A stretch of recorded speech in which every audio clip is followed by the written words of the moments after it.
Hello, everyone, and welcome to this brand new episode of Sword Talks, coming to you from the Reclaiming the Blade page.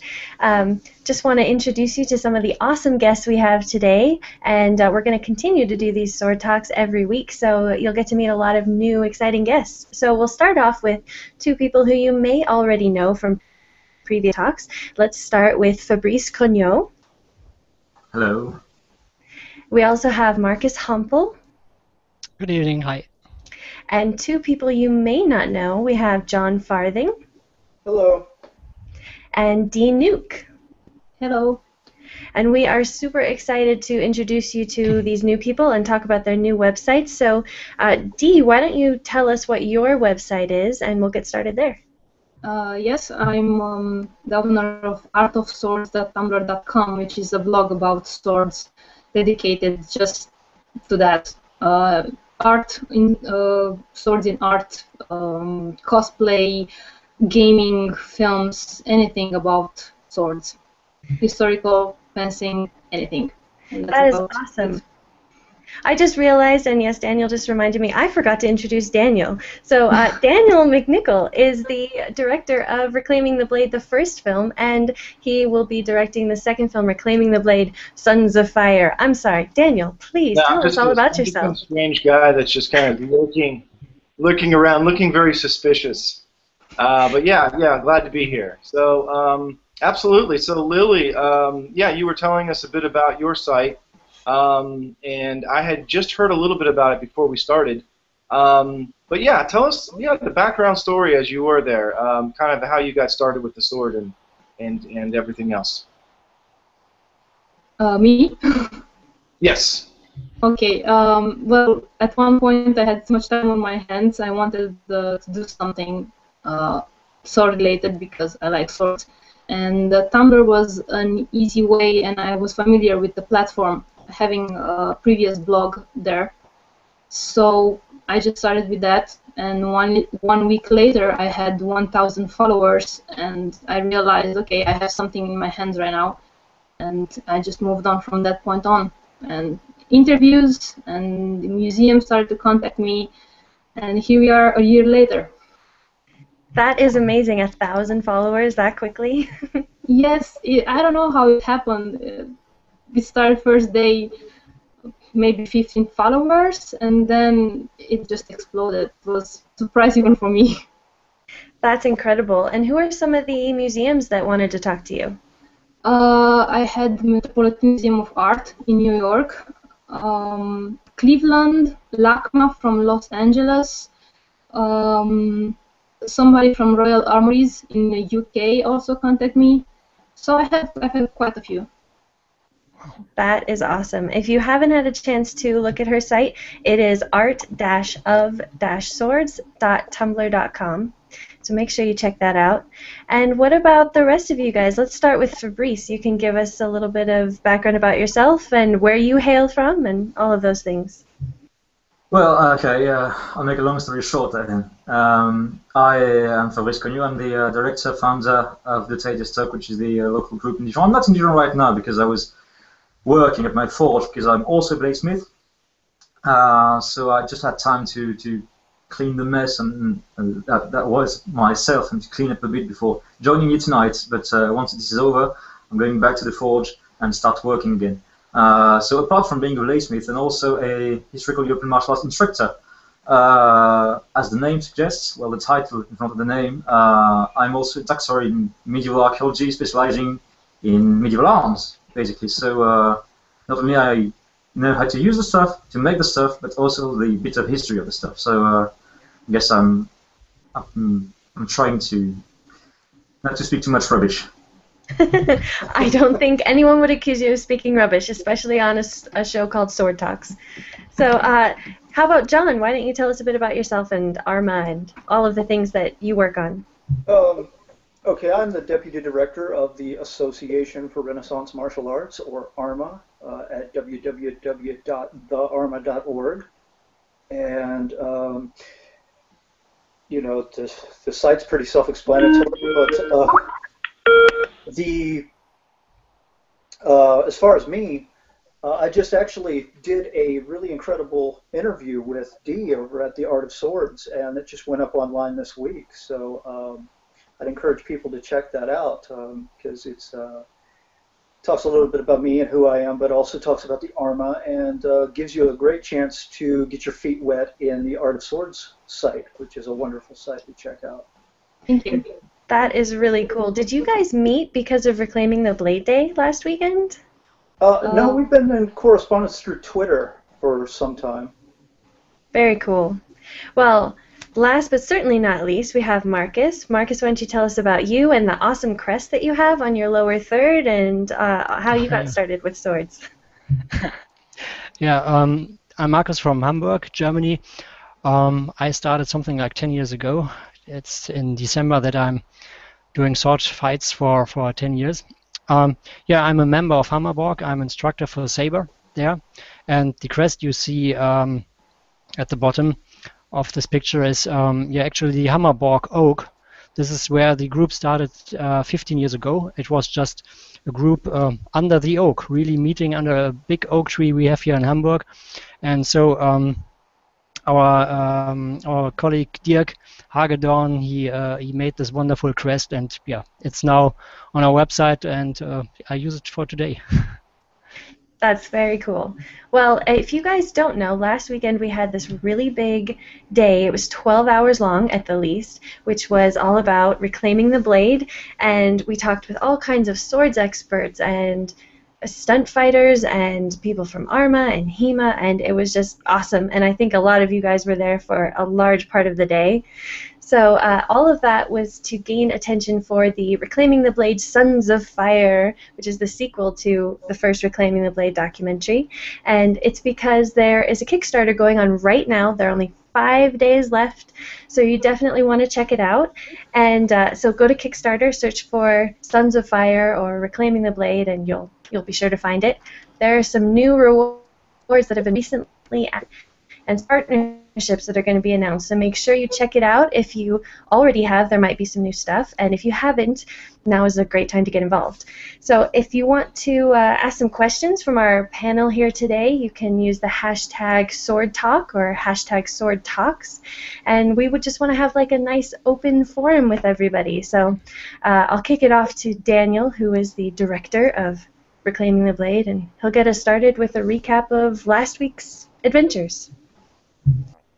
Yes, exactly. Appreciate everybody introducing themselves there, and you know, as Lily has pointed out, we are you know, just coming up to the end of our Kickstarter campaign. So basically, the first film, if you're unfamiliar with it, Reclaiming the Blade, was narrated by John Rhys Davies, and we talked to a lot of stunt coordinators and some celebrities such as Viggo Mortensen and Carl Urban and others. So it kind of looked at a broad scope of the sword throughout literature and movies, but also something that was very near and dear to me, which was the actual historical martial arts of Europe. So we got to really kind of pull people into the story of the sword through all the fun things like the movies and television, and then talk about people that are actually reclaiming the sword in reality, and actually studying the ancient manuals and practicing with real swords, real sharp swords, some quite historically accurate replicas of real swords. And that really fascinated me, so we explored that in the first film, and then just really wanted to do another film about the swords, because, you know, 78 minutes or so is just not enough time, especially when we took a real broad approach to the subject, which I felt was needed at first, because so many people were just unfamiliar with how powerful the image of the sword is and was and is still today.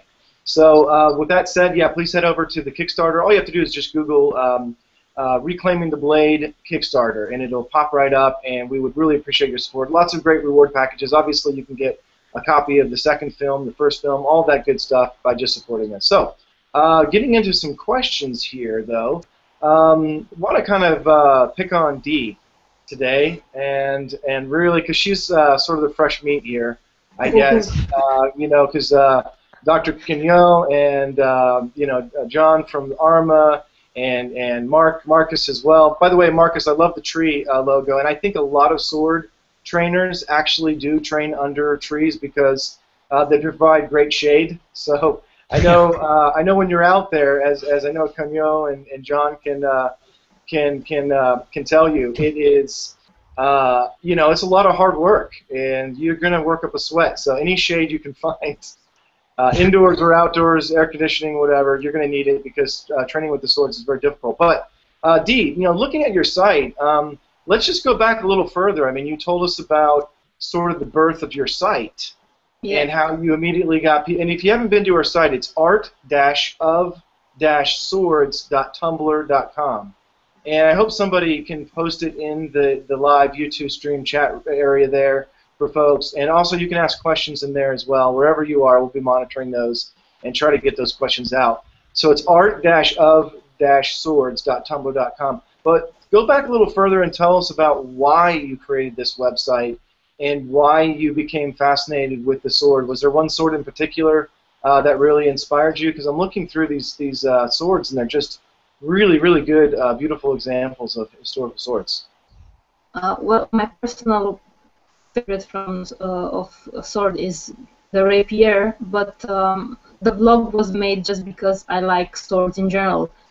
It was just a list with the things I like, and it happens like, okay, swords, that's what I want to do now.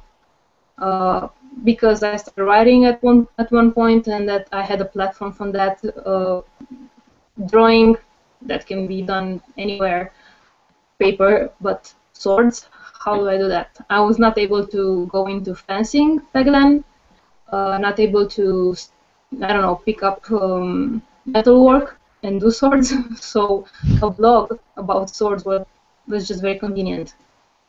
Mm-hmm. And was there one historical sword that kind of started it for you? Like, what was the first picture that inspired you or got you to post it online and on Tumblr for people to see? Let me think about it. I think it was one of the swords exhibitions. I went to one of the castles in Romania, and I think that's how it started. But one of the first posts on the blog, swords exhibition. So yeah, that's kicked it off. That's fantastic. All right, well, Fabrice, look, have you seen her site? Looking this over, I'm just really blown away by all these swords. I want to ask you, kind of start with you, because you have studied, at university and done quite a bit of academic training and learning with the sword, as many others here. But you have, really applied yourself to the knowledge. And just looking at some of these swords, I don't know if you can kind of browse through there right now. I wish we could.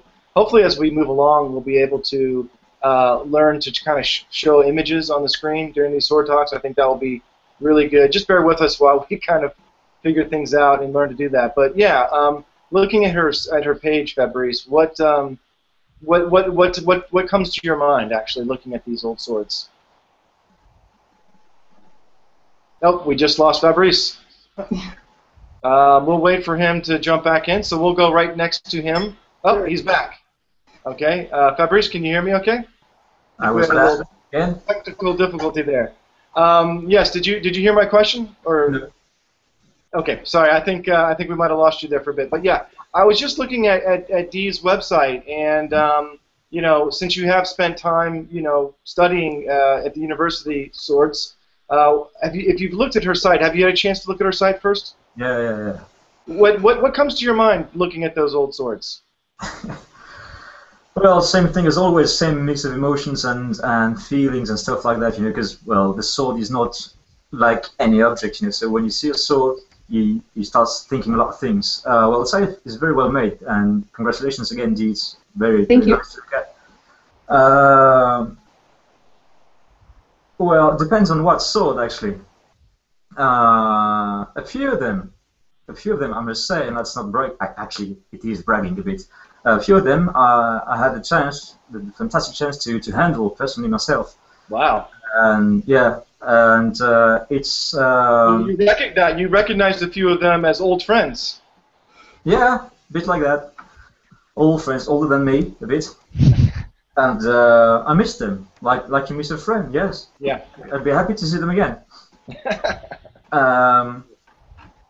This is this blog is very nice because there's always text and sources combining. It's not just pictures. It's also explanations to where the swords come from, where the objects come from, or the scope or general place and things behind each photo or each set of pictures. And that's very, very nice in my view, because just posting pictures of swords, well, okay, it's nice already, but there's more to this than just the beauty of the object. There's the story and history behind, and that's really, really important. Well, in my opinion.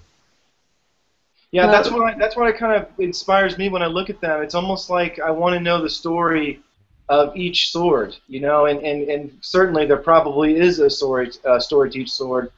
It's nice that she has included some good information on each one. So there is a lot of details as well that you can read about each one. But yeah, the story behind each sword. So yeah, Lily, back to you. I guess you might have a few questions that you wanted to throw out there.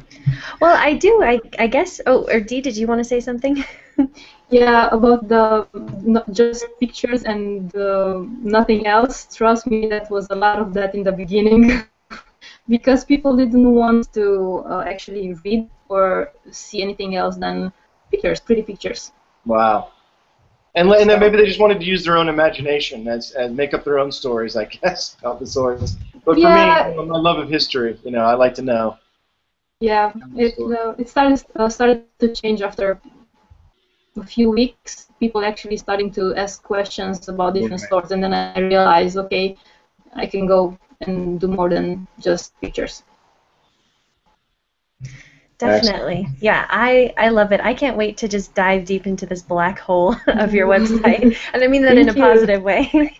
So, well, I met Dee and John, and, well, basically all of you guys through Reclaiming the Blade Day, which was last Saturday. And I think John and Dee, you guys were in the chat for most of the day. I know I saw Fabrice and Marcus jumping in there sometimes too. So I just wanted to get your opinions about the day, maybe if you guys had a favorite interview, and you're not allowed to say yourself if you were on it, that's not fair. So yeah, why don't we start with John, because I know you were really active in the chat room. I'd love to hear what you thought of Reclaiming the Blade Day last week. I thought it was a blast. I mean, I really had a great time. The diversity was incredible. I mean, you had Jeffrey Ash in there, who I've been reading his books for years, and then you had John Rhys Davies. So you've got two completely different ends of the spectrum there, and you've got the theater people, you've got the wonderful artist from Weta Workshop, and then you have the martial artist like Mr. John Clements, who's our director in the ARMA.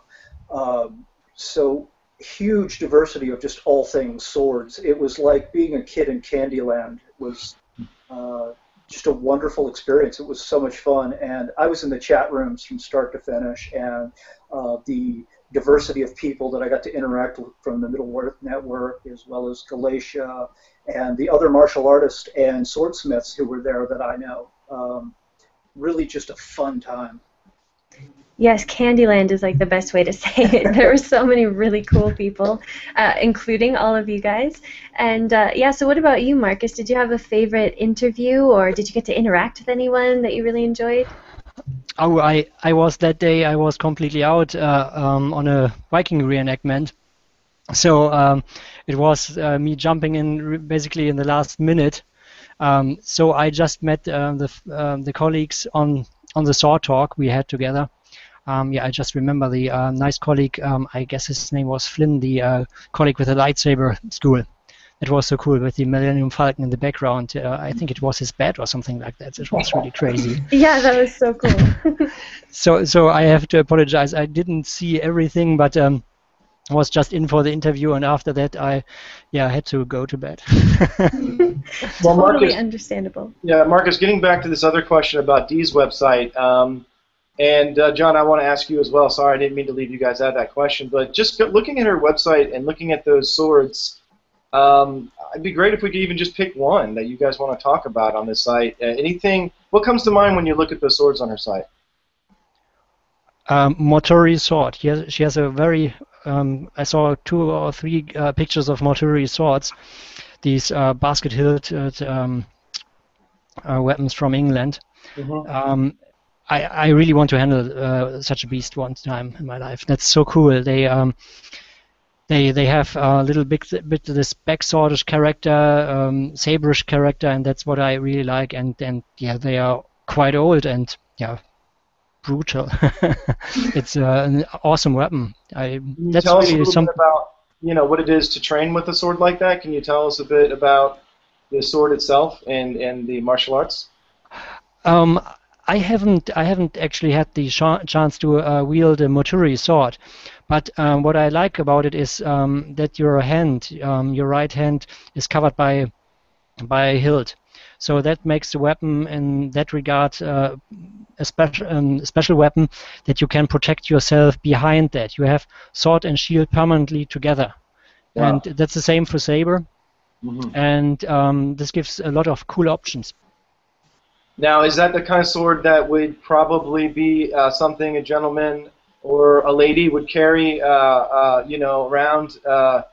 Men would keep that as a weapon that they would maybe walk into the pub with, as it were, or.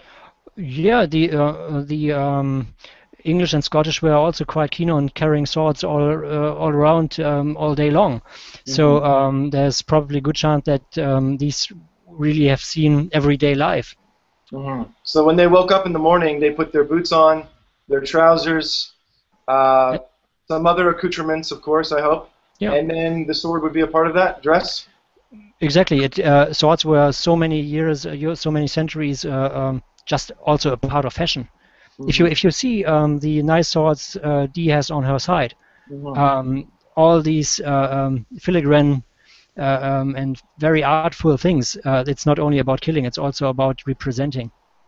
Yeah, I noticed that. That was something I thought of, was how beautiful they were, and it would kind of show off a man's wealth, I suppose, to a certain degree.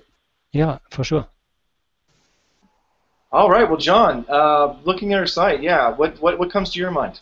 Well, in a way, it's sensory overload. I mean, it's just so much there to take in, and I don't know if I'm allowed to say this online or not, but it's swordgasm after swordgasm. I mean, you are just taking in, and of course, being passionate about it, as I am. Like Fabry, I've spent some time with some of these actual swords in my hand before. And oh, wow. They open the floodgate of emotion. You're holding something that is magnificent. The metallurgy is so sophisticated, and yet you're holding a sword that's 1,000 years old. And it's also beautiful. It's a work of art. But there's the underscore that you know that this is an object that was used to take life, to defend. Empires were built and empires fell because of this weapon. And it's a very powerful experience. And every time I look at the wonderful images on Dee's site, it evokes that. Those memories come back, those passions come flooding in, and pretty powerful stuff. Yeah, and you're not only speaking figuratively, but you're also speaking literally. You're holding an object that quite possibly, very likely, somebody died at the other end of this thing. This was the last object that somebody saw before their life passed away, and every memory that they had, sure, flashed before their eyes and thought of maybe who knows what, But yeah, so I think that's worth mentioning. And those questions always come into your mind. You always ask yourself, where was this sword? Who wielded it? What did it accomplish? What did it do? So. Very good. And I love that you have more than just swords. I know this is called Sword Talk, so we definitely want to focus on the swords, but I've seen an axe and some different knives, and I think that's really cool. Did you always start with such a broad range, or did you just expand as you went on? Yes, that was the idea behind when I made the blog. I made a list of sharp-edged weapons, because anything that could be included inside the blog, in the blog, had to be there. I don't know. I just had to have them because there are so many daggers, so many axes. They're just beautiful. Exactly like John said, and like Marcus. They're basically works of art. Some of them, just amazing. Definitely. Well, and you said sharp sharp-pointed Sharp weapons. sharp edge. Sharp edge, yeah. Because I think Marcus has shown us that a shovel is actually a very useful weapon as well. Do you have that with you, Marcus? Always. So, so yeah, you know, have you ever thought about expanding to something to include some things like maces or clubs or anything like that? Clubs and blunt weapons, not really, because not swords. Maybe if I try another blog, I could, but I wouldn't go that path with this one. Well, I know you're breaking Marcus's heart over there with his shovel, Aw. but no, I'm just kidding. I'm pretty sure there will be Art of Shovel someday. Definitely. I had at one point sort of a hybrid between a blunt weapon and a sword, which was an Aztec weapon, but I really can't pronounce the word of that weapon, even though I... Isn't it Macahuitl? Yeah, I think so. Yes, yes. So that's my hybrid. That's how far I can go with blunt weapons. Well, I'll tell you what, Dee. Stick with the swords, and you'll go far. So I think you'll be. I think you'll find plenty there. You already have, and you know, we're loving it, and it's just fantastic. Thank you. So yeah, let me go ahead and just plug the Kickstarter campaign again. We've got like 4 days left, I believe, and we really need your help to make another film about the swords. You know, want to go around the world and interview more folks, talk about the sword. It's kind of, you know, with the first film, I really kind of let the story evolve and take shape on its own to a certain degree, and I'd like to do that again. A lot of people are asking, you know, what groups will you cover, and you know, we'll definitely cover a variety of groups. But it's fun to kind of just let the story, you know, take shape on its own and follow it, and not always be so direct. Of course, you have to have a script of some sort, otherwise you're just floundering around. But let me ask something real quick, just from kind of a selfish question for myself, because, and we do get this question a lot from people that have visited the Kickstarter page. Again, just Google Reclaiming the Blade Kickstarter, and the page will come right up. There are lots of rewards you can get for helping us out, so please go there now and assist us in our time of need right now. But you know, just sort of, as I say, a selfish question, I would like to know more about. I know John is from John Farthing is from Arma, but Fabrice, could you tell us what group that you're affiliated with, and then maybe immediately afterward, Marcus, you could answer that question too, so we have a better understanding there. Yeah, I'm the president and founder of the Taille des Stocks, which basically means cut and thrust in English. So we're based in Dijon. We started, well, the group was founded in 2003, but we started hitting each other back 13 years ago. Time flies. Yeah. And I'm still alive to tell the tale, so that's amazing. Now I'm also a member of the Historical European Martial Arts Coalition, and so is Marcus. Aren't you, Marcus? Yes, I am. Oh, yes, And you went a little faster. What's the name of that organization? The Historical European Martial Arts Coalition, HIMAC. Okay. And do you guys have a website? HIMAC.org. HEMAC.org. Okay. Yeah. Pure and simple. HEMAC. Yeah. Excellent, excellent. And what was the first in Dijon, France? What is the name of the group that you started there? Well, we run this event in Dijon every year in early May, late April, early May, depending on the school holidays. The very first event was in 2002, and now this year has been the 12th edition. We had over 300 people hitting each other a day and drinking with each other at night. Oh, that sounds great. And we filmed you guys in the first movie, I remember. Yeah. You know, some of your group. And I like that you guys really do go full force with these weapons, because, and maybe we can talk about that a little bit. You guys really get padded up, because obviously if you weren't padded, you would, you know, you guys wouldn't be at the pub afterwards. You'd be in the hospital probably, you know, nursing the wounds. So yeah, so you guys, you know, get to practice with full swings, full action. Can you tell us a little bit about that? And obviously that has to be lots of fun. But tell us, how often you get to do that, and what's that's like, and what you've learned from it. Well, one thing I must say since the first film is that the equipment has changed and evolved, and now we're having access to even better equipment that is tailored and specially made. You can buy it off the shelf for our own practice, and that's very, very nice. It allows us to really work the thing properly and to basically do better. But it's important to do it, for real, not kill each other with sharp swords, because in most countries it is illegal. And also it's quite it makes quite a mess, and it's always a pain to tidy up the place afterwards. And you need a big garden, obviously. But going with speed and intent is necessary. We can do that now. I must say this is something they could not necessarily do back then, because they didn't have the protections we have now. They had protections, and they had their ways to train and to go full force and to play and to really train hard to become good fighters.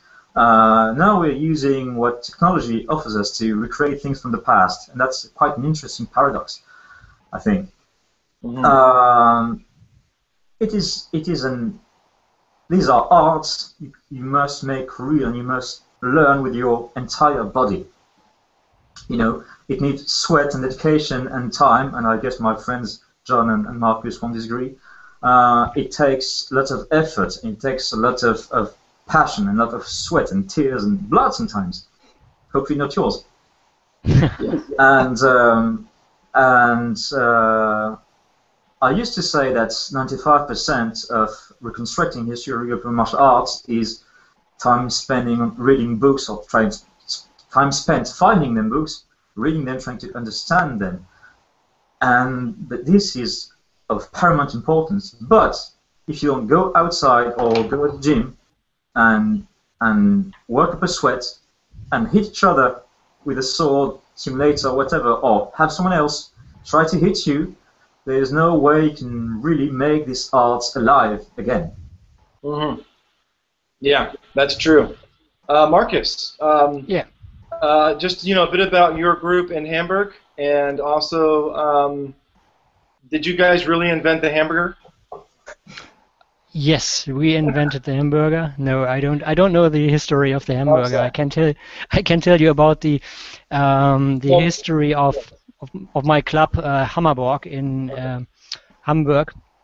Yeah, the club was actually founded as a group something like 15 years ago. Started under that oak, and started first off as a reenactment group, and then somehow got in contact with historical fencing, and that changed the structure of the club completely. So yeah, we basically work similar as for example, Fabrice is doing that. We read from sources. We try to get our hands on original weapons to find out how they feel, how they look, how you can really work with them. And then we go in the reconstruction, in the interpretation of that. Yes, connected more these days to lots of training than something like 10 years ago. It's now more like a real martial art that you can actually train. You can go just for simple drills all week long. We have something like 7 classes on 5 days. And yeah, that's basically what we do. And we have now something like 90 members. So also quite a lot of people to hit or be hit by. Just there in Hammerberg. I mean, that's quite a few people for one town, Yeah, it's on the other hand, Hamburg is quite big. If you have the city center, it's 1.7 million, with the surroundings easily 2 million. So funny that we only have one club here in the city, as far as we know of. Do you get a lot of people? This is a good question, I think. It just popped in my mind. I'm sorry we have written questions, but I've studied myself and gone outside and worked with swords, and you always get, and I'm sure Fabrice and John Farthing can answer this as well, you kind of get these stares from people, especially if you're in a park, somewhere in a public place. You get people, curious watchers. Can you tell us about maybe some of the curious watchers there in Germany and around? of course, we had the situation as well when we trained in the park. What I would say, if anyone is listening here, right, on Sword Talk and thinking about I do it on my own, I just grab a sword and a friend and we go out to the park. My biggest recommendation is there, if you see people watching and you're together with maybe another friend, then the third one of you should drop his sword and go to these people and talk to them. Do you like what you see? Don't you like what you see? Do you feel disturbed? Is it exciting for you, or what else? So you easily can check out if you're doing something that the public public does not like. That's a real recommendation. Go to people, talk to them when you do sword training outside, and if you feel that is something going wrong there, immediately put your sword down and leave the place. Yeah, well, a lot of times for me, I've noticed people are very curious, in America at least, and they're very excited. I mean, they went outside to the park and they didn't expect, they thought maybe they'd see people with frisbees, perhaps a family having a picnic, but the last thing they expected to see were a group of people, you know, fighting with swords. And not only fighting with swords, but I think why they stay and watch is that they're impressed with the skill level that they're seeing. I hope personally that the movement of martial arts with the sword actually stays outside as often as it can. Obviously, you know, you need to train indoors. But it seems like most martial arts do train indoors. But wouldn't it be great if that became sort of a thing of you know, Western martial arts, that people did as much outdoors as they can, because it is a good way to meet people, talk to people, you know, introduce the club to people in the community. And so forth. So, John, any thoughts on that? I know Arma goes out quite a bit and does stuff outside too. Oh yeah, absolutely. I think that, you know, I'm a bit of a purist in many ways, and so I like to train as accurately as I can to the way that my ancestors might have trained. And it's not in an air-conditioned gym. That's out in the park, and I've trained in triple-digit temperatures. I've trained in 6 inches of snow. So, you know. Let the elements be a part of it, yeah. Absolutely, and topographical considerations. You know, I've trained on rock, I've trained on grass, I've trained on beach sand. So every one of those elements brings something new and challenges me and teaches me something. That's a great answer. Yeah, I would be really interested to know. I live in a place where it snows a lot, and they talk about the weather gauge when you're talking about ancient battles. How does the sword behave differently when it's cold outside than when it's, you know, hot, or when it's a regular temperature? The sword's man behaves differently, more so than the sword, I would say. I mean, your hands get numb. Sometimes it's difficult to breathe because you're physically invested in what you're doing, and you're taking cold, frigid air into your lungs, and it does affect you quite a bit. But one of the writers that was popular in the Renaissance with the humanist movement, they read a lot of the classical Greco-Roman literature, and Vegetius was quite popular. And Vegetius talks about that you should train in the winter in the snow because otherwise you'll get soft, essentially. I'm paraphrasing, but he says, you know, you're going to get soft, so you got to stay tough. Get out there, get in the snow, and train. So that's what I do too. That's really cool. Yeah, getting people to go outside is just a big one for me. That's something we got. And I had a nice little plug in the first one about that, about what great exercise it is, and just it's as John Clements, director of Arma, said, you know, people just sit in the car and then sit on the couch and then sit at work, you know, and plus I just love nature. I love getting out in nature. I think it's very healthy. I think getting out in nature can heal your mind and your body and your spirit all at one, because it's just, nature's very, very beautiful. And you know, yeah, I could say more about that, but in any case, yeah, Lily, I'm sure we have some more questions. Oh, well, I was going to ask Fabrice as well about training out of doors, and also with actually forging a sword, if you ever take it into a different environment than you would think is normal.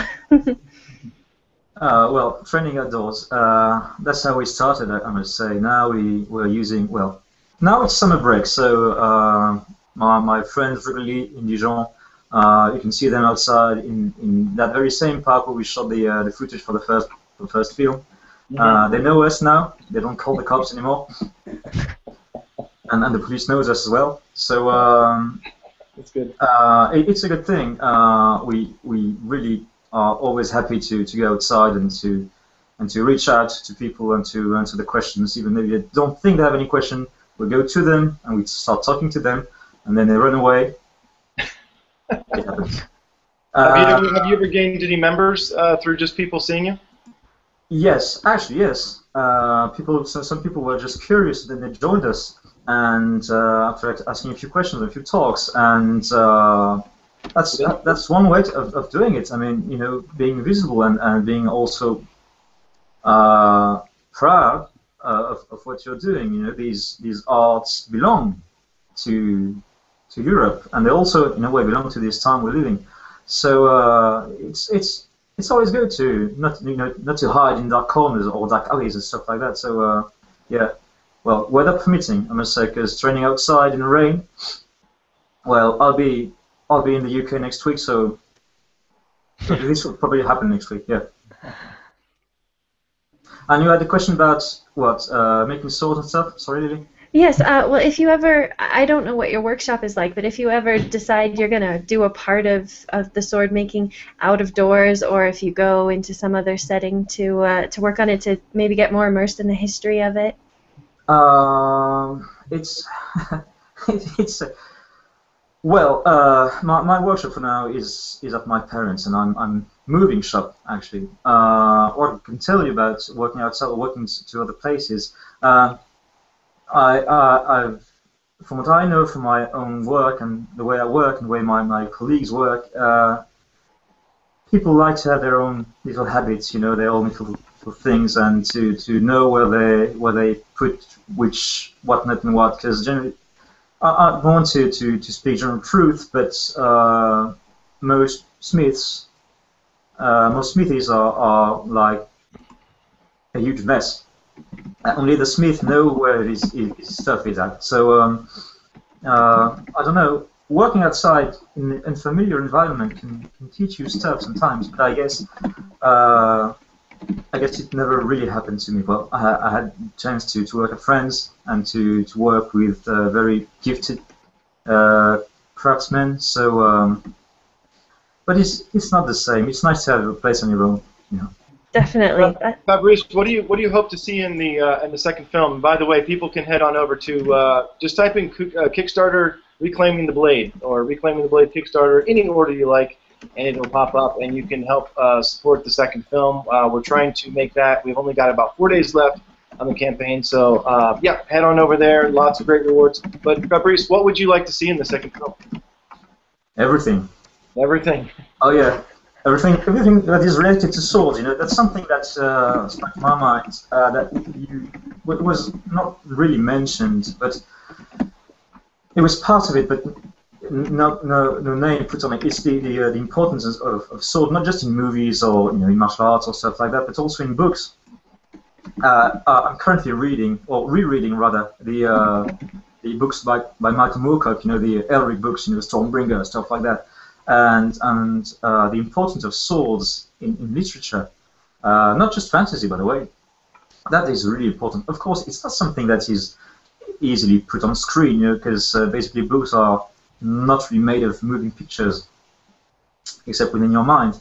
But that's something I'd like to see. And also, well, all that was part of the first film, the way it evolved, and well, everything that you couldn't make into the first film, I would like to see, and this and so many more things, you know. But why not making a series of film actually? Yeah.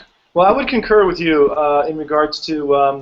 I just want to let everybody know that we are actually planning on interviewing some really high-profile. Can't give any names right now because we're, you know, setting those interviews up, and we really need your help to help finish and complete everything. But some of the academics in Britain, again, can't mention any names right now, but just talking about the literature with some of these professors and former professors that really can say a lot about not only history but literature in general on the sword.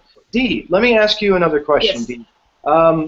We have been talking here about the clubs, the groups, how they meet outside, how the sword really has become something that people can go outside and train with. This is a wooden waster. It's something you see a lot of training with as well. And I see John has his there too. But these are better than steel, because you don't want to. Really, guys? Really? Yes, that would be a sword of a different caliber.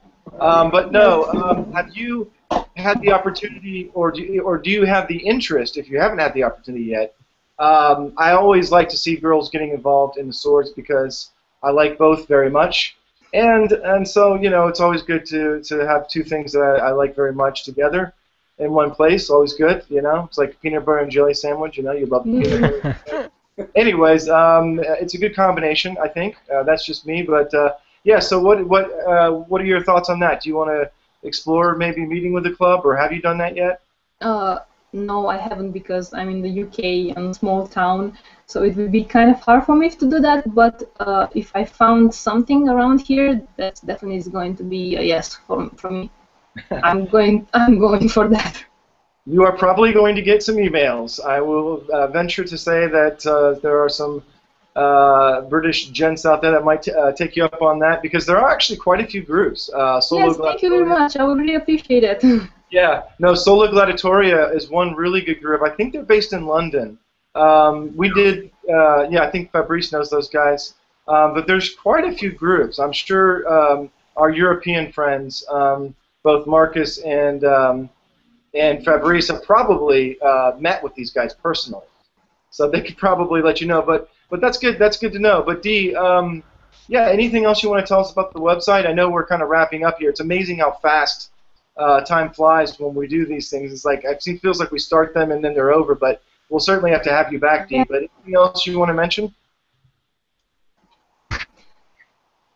I don't know what else to say. It's like checking the website, see what swords you like, and get interested in the history behind them, because they're amazing weapons, really amazing weapons.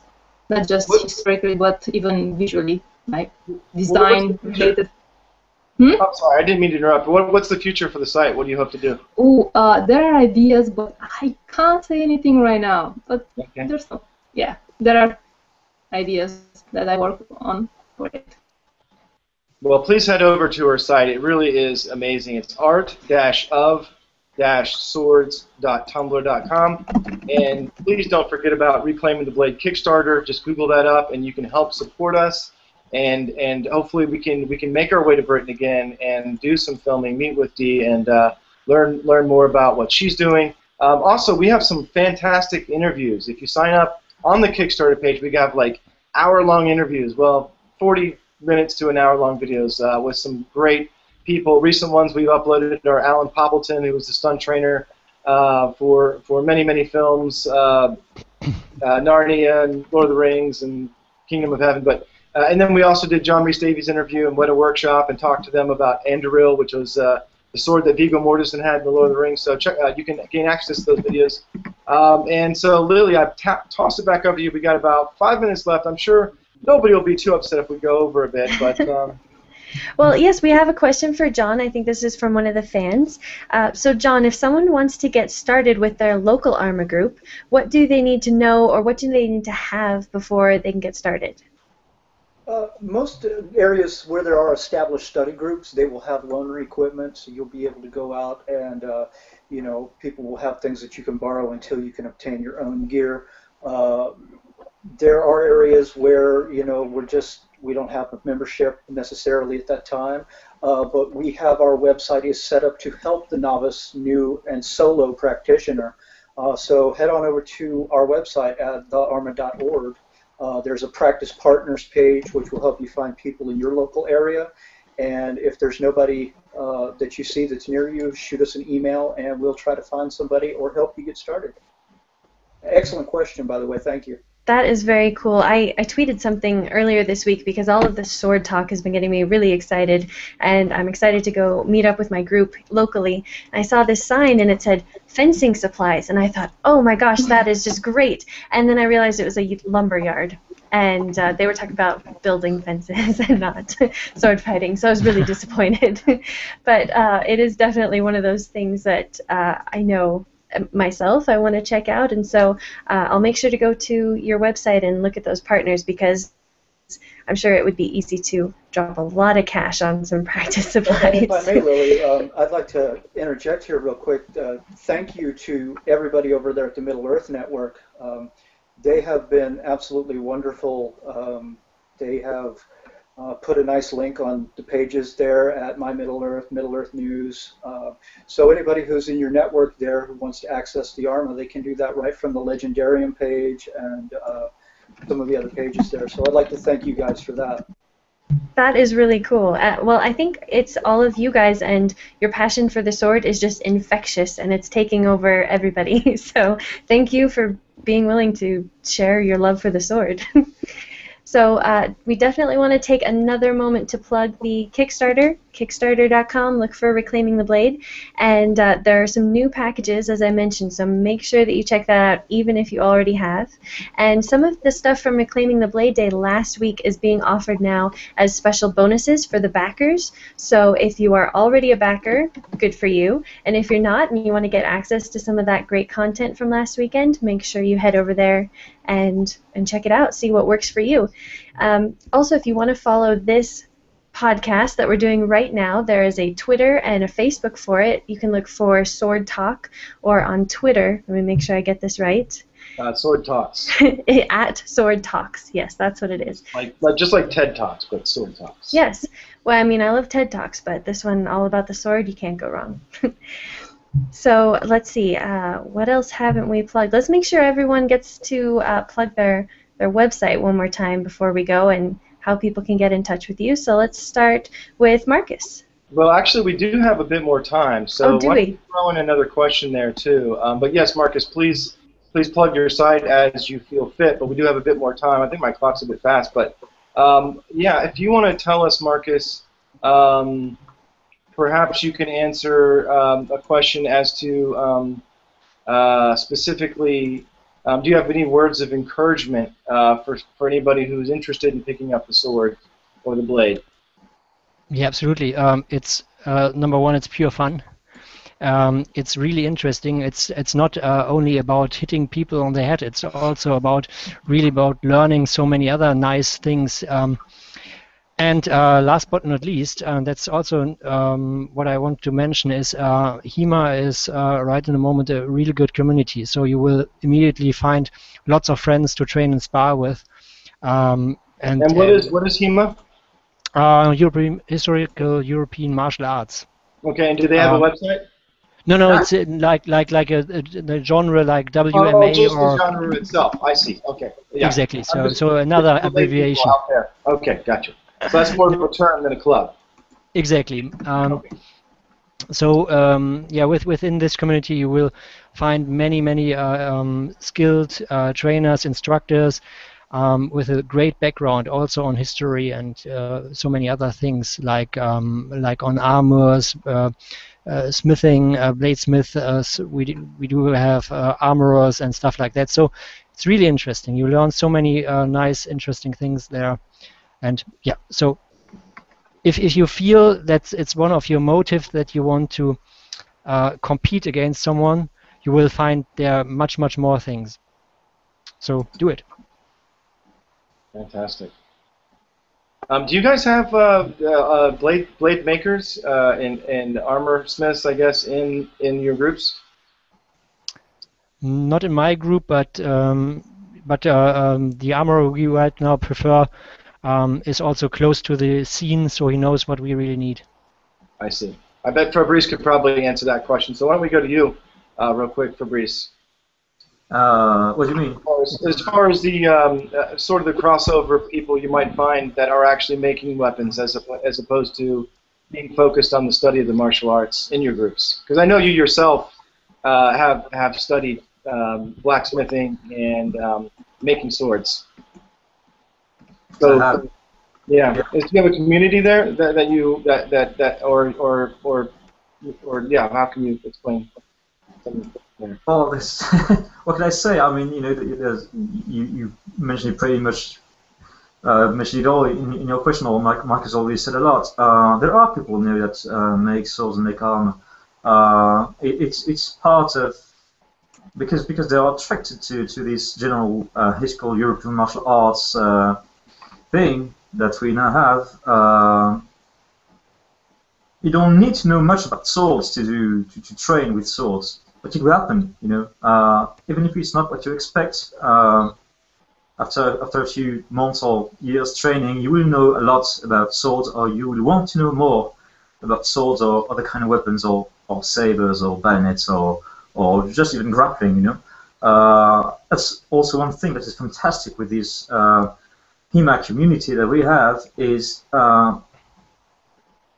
There are so many different people coming from so many different horizons joining and spending time together and working together, and all this energy going in the same directions, and people interacting with each other and people learning from each other. It's a life-changing experience, really.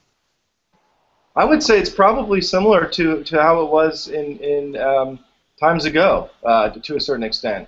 Different in many ways, obviously, but just the camaraderie that comes with. That's one thing. Yes, that's it. Just the fact of sharing thoughts, just not by sweating, but just researching, changing ideas, and then sweating and fighting and helping each other, getting better, so that when they get better, they help you getting better, a better fighter. And yes, what you said is this camaraderie, this sense of comradeship. We're brothers in arms.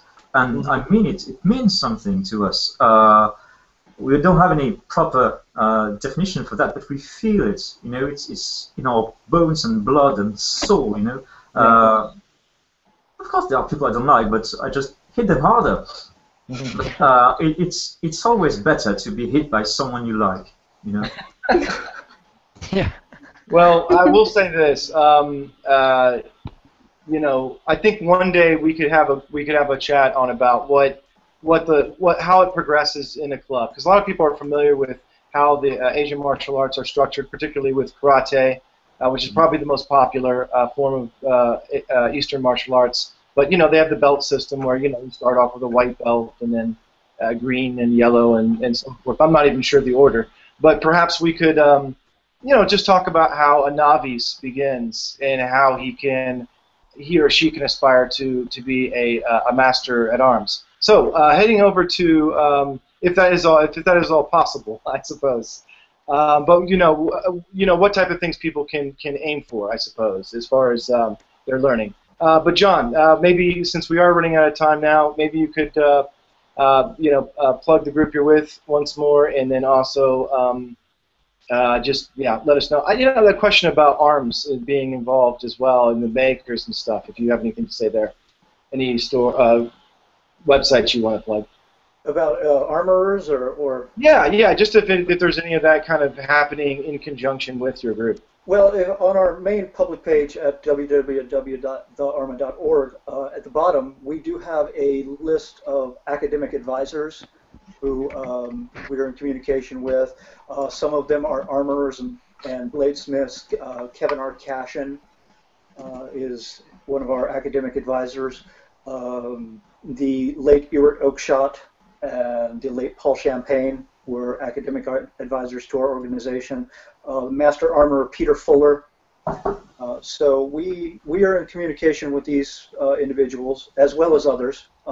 Dr. Sidney Anglo, who wrote the definitive work on this subject.